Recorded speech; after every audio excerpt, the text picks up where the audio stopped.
whiskey?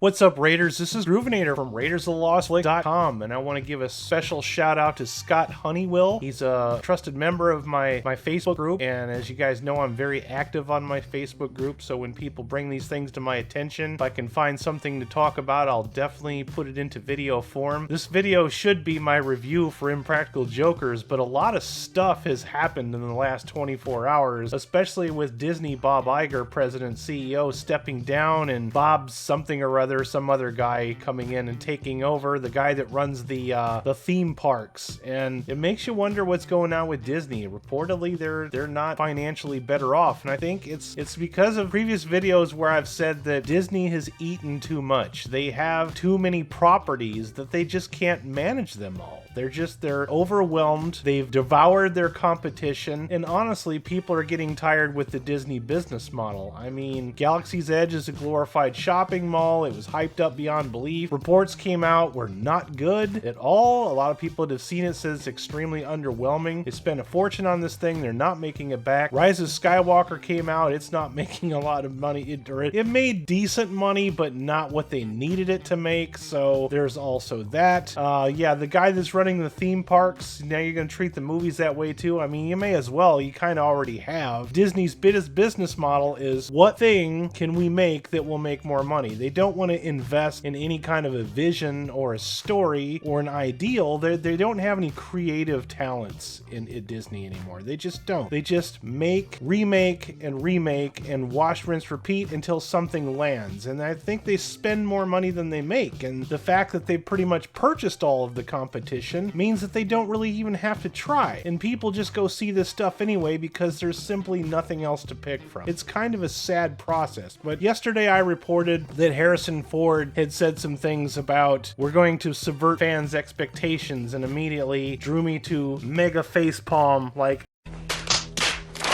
here we go again with the subversion of expectations. And also, I'm not extremely interested in geriatric Indiana Jones.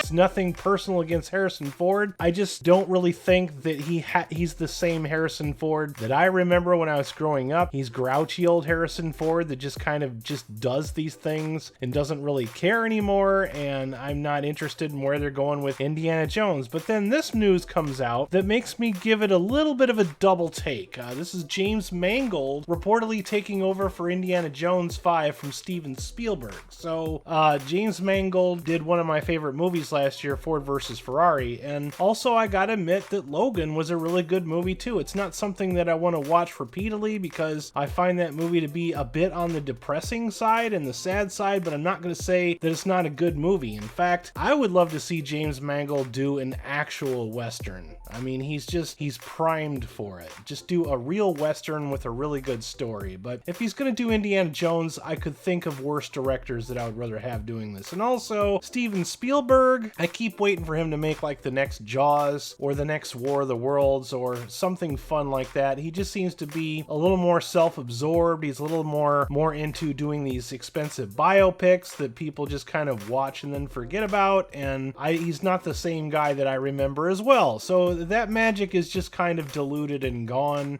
James Mangold may actually have a vision. Who knows?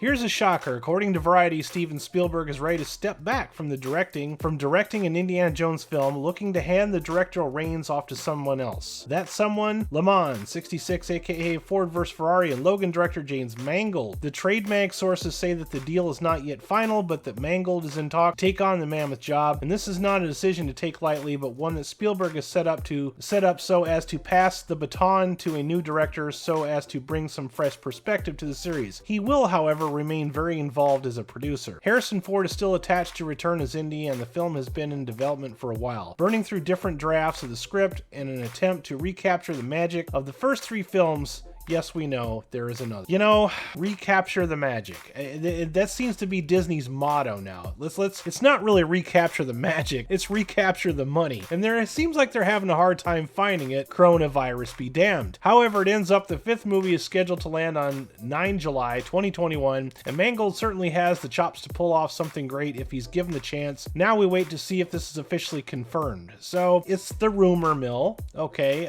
It seems like his name gets floated out there the most often when Disney is having a hard time. And also, I think this might be a bit of a distraction from the news of Bob Iger stepping down. They want to get people interested. There is definitely buzz surrounding Indiana Jones. It's not all good buzz, though. I get a lot of traffic on my channel when I do videos about Indiana Jones and the character, and of course I'll cover it extensively since there is a demand for that sort of thing. I will be doing that, but I don't know. What do you guys think about James Mangold? First of all, it's not confirmed yet, so I'm not really sure, but I'm not upset about this director. I'm more concerned about the script and what they're going to do with the character. If they're just going to bring him in and kill him off and have Harrison Ford being 50% of the movie, I don't really want to bother with. Unless they're doing something where they're going to show him when he was younger and have somebody else play a younger version of him, then I might be interested in. But if they're just going to kill him off and hand it off, and now we have female Indiana Jones, or you know, or no more Indiana Jones, I'm not down for that at all. I just don't. I don't want to do it. I don't need another franchise to make me depressed at this point. So I'm probably most excited about Dune, and then of course I'm going to be seeing The Invisible Man tomorrow, and I'm hoping that's going to break this January horror movie curse for me, because I have a great deal of passion for The Invisible Man. It's one of my favorite Universal characters, and I think the original movie is perfect. But if you're going to remake one, doing a psychological horror type thriller, I think is definitely the way to go. So I'll let you know about that one. I'm going to get back to my